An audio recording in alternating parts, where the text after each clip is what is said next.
अस्सलाम वालेकुम फ्रेंड्स, कैसे हैं आप सब लोग। उम्मीद करती हूँ सब खैरियत से होंगे। तो आज मैं शेयर कर रही हूँ बहुत ही मज़ेदार फिंगर लिकिंग हैदराबादी चिकन मसाला की रेसिपी। ये देखने में जितना टेम्पटिंग और मज़ेदार लग रहा है ना, खाने में ये उतना ही मज़े का बन के तैयार हुआ था और बनाना बहुत ही आसान है। बस हमने सिंपली चिकन को मैरिनेट करना है, थोड़े से मसाले डालने हैं और ये बन के तैयार हो जाएगा। तो वीडियो को एंड तक ज़रूर देखिएगा, मुझे उम्मीद है आप लोग को बहुत पसंद आने वाली है रेसिपी। तो फ्रेंड्स, यहाँ पे मैंने 1 किलो चिकन ले लिया था, जिसको अच्छे से वॉश करके छन्नी में डाल दिया था ताकि इसका सारा एक्स्ट्रा पानी निकल जाए। फिर मैंने तकरीबन 250 ग्राम से करीब दही लिया था, जो मैंने चिकन में डाल दिया और साथ में थोड़े से बेसिक मसाले डाले हैं। तो मसालों में मैंने यहाँ पे धनिया पाउडर, कश्मीरी लाल मिर्च, हल्दी पाउडर, थोड़ा सा काली मिर्च का पाउडर है, तीखी वाली लाल मिर्च और नमक ले लिया है। इंग्रेडिएंट्स की पूरी लिस्ट आपको हमेशा की तरह डिस्क्रिप्शन बॉक्स में मिल जाएगी। 1 से 2 बार रेसिपी देख लें, समझ लें, फिर स्क्रीनशॉट नीचे से लेके आप आराम से रेसिपी बना सकते हैं। 1 नींबू का रस निकाल के इसमें डाल दिया था और साथ में तकरीबन 2 टेबलस्पून के करीब लहसुन अदरक का पेस्ट डाला है। 1 टेबलस्पून हरी मिर्च का पेस्ट डाल दिया है, आप चाहें तो बारीक काट के भी हरी मिर्च डाल सकते हैं।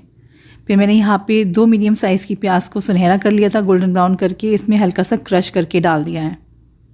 और तकरीबन 2 टेबलस्पून के करीब पुदीने को मैंने ना बारीक काट के डाल दिया है। अब इन सारे मसालों को, प्याज, दही को हम चिकन के साथ बहुत अच्छे से मिक्स करेंगे और इसको हम मैरिनेट करने रख देंगे। तो चिकन जितना ज़्यादा मैरिनेट होगा उतना ही ज़्यादा फ्लेवरफुल बन के तैयार होगा। मैंने यहाँ पे तकरीबन 2 घंटे के लिए मैरिनेट कर लिया था।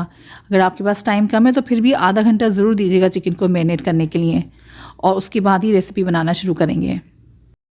तो तकरीबन 2 घंटे गुजर जाने के बाद मैंने कुकिंग स्टार्ट कर दी है। तो आधे कप से थोड़ा सा कम तेल मैंने यहाँ पतीली में डाला है और साथ में डालेंगे इसमें थोड़े से कड़ी पत्ता। मेरे पास सूखे वाले थे, आपके पास फ्रेश हैं तो 2 से 3 स्टिक जो है ना आपने इसमें डाल देनी है। 12 से 15 पत्ते इसमें डाल दीजिएगा और इसको हल्का सा फ्राई करने के बाद जो चिकन हमने मैरिनेट करा था ना, वो सारा हम इसमें डाल देंगे।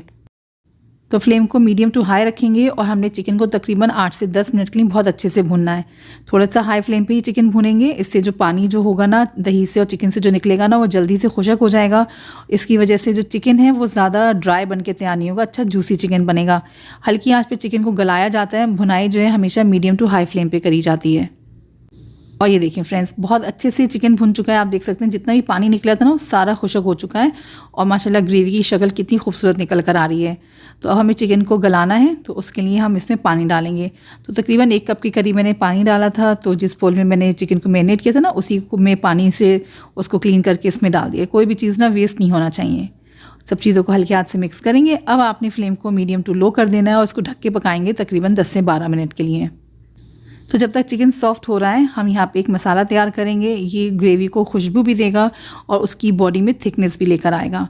तो यहाँ पे हम खुशबू के लिए पहले सौंफ लेंगे, 1 टेबलस्पून की करीब धनिया, साबुत धनिया जो होता है वो ले लेंगे, शाह ज़ीरा लेंगे, थोड़े से बादाम लेंगे, इससे ग्रेवी रिच बनेगी। थोड़ी सी दालचीनी लेंगे खुशबू के लिए, तकरीबन 1 फूल जवित्री का ले लेंगे खुशबू के लिए, हरी इलायचियाँ, बादियान का फूल, थोड़ी सी लौंग डालेंगे और ग्रेवी को कलर देने के लिए इसमें हम कश्मीरी लाल मिर्च डालेंगे। तो 2 सूखी लाल मिर्च ली थी मैंने कश्मीरी, उसको मैंने इसमें तोड़ के डाल दिया है। आप चाहें तो अगर आपके पास ये सूखी लाल मिर्च नहीं है कश्मीरी वाली, तो आप पाउडर को बढ़ा सकते हैं। इन सब चीज़ों को हम पहले ड्राई रोस्ट कर लेंगे और जब हल्का सा इसमें कलर चेंज हो जाएगा, धनिया और सौंफ को प्यारी सी इसमें से खुशबू निकलना शुरू हो जाएगी, तो इसको हम ठंडा कर लेंगे। उसके बाद इसको ग्राइंडिंग जार में डाल के इसका हम बारीक पाउडर बना के तैयार करेंगे। देखिए इस तरीके से परफेक्ट पाउडर बन के तैयार हो गया है। और इतनी देर में जो चिकन था ना वो भी ऑलमोस्ट रेडी हो चुका है और 10 मिनट हो चुके थे चिकन को हल्की आंच पे पकते हुए। बीच में मैंने 1 से 2 बार चम्मच चला दिया था ताकि जो है ना चिकन अच्छे से इवनली कुक हो। और इस बीच में अगर आपको लगता है कि पानी की कमी हो रही है तो आप इसमें थोड़ा सा पानी भी डाल सकते हैं। अब इसमें जो अभी हमने मसाला तैयार किया था ना, वो सारा इसमें हम डालेंगे और अच्छे से इसको हम ग्रेवी के साथ मिक्स कर लेंगे। तो फ्रेंड्स, अगर आपको ये रेसिपी थोड़ी भी पसंद आ रही है तो प्लीज़ इसको लाइक और शेयर ज़रूर कर दीजिएगा अपनी फैमिली फ्रेंड्स के साथ, और प्लीज़ सब्सक्राइब भी ज़रूर कर दिया करें चैनल को।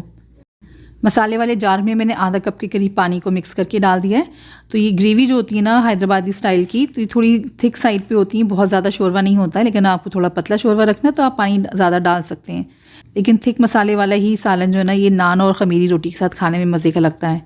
नमक चक्खा मैंने हल्का सा कम लगाया तो मैंने इस पॉइंट पर एडजस्ट कर दिया है। सब चीज़ों को मिक्स करने के बाद मैंने वापस से इसको ढक दिया था और हल्की आँच पर 4 से 5 मिनट इसको और पका लिया था। और यहाँ पे देखिए हमारा हैदराबादी चिकन ऑलमोस्ट बन के तैयार है। बस लास्ट में मैंने इसमें खुशबू के लिए थोड़ा सा देसी घी डाल दिया है। इससे जो है ना फ्लेवर बहुत बढ़ जाता है चिकन का। हल्की आंच से मिक्स करने के बाद मैंने हल्का सा इसके ऊपर बस पुदीना डाल दिया था गार्निश करने के लिए और फिर इसको ढक दिया था। और 2 मिनट बाद ये देखिए आप माशाल्लाह शक्ल देख सकते हैं आप सालन की क्या निकल कर आई है, बेहतरीन लग रहा है देखने में और वाकई खाने में इतना मज़े का बन के तैयार हुआ था। तो इसको आप ज़रूर ट्राई कीजिएगा। ये ख़मीरी रोटी के साथ, नान तंदूरी रोटी के साथ बहुत ही उम्दा लगता है।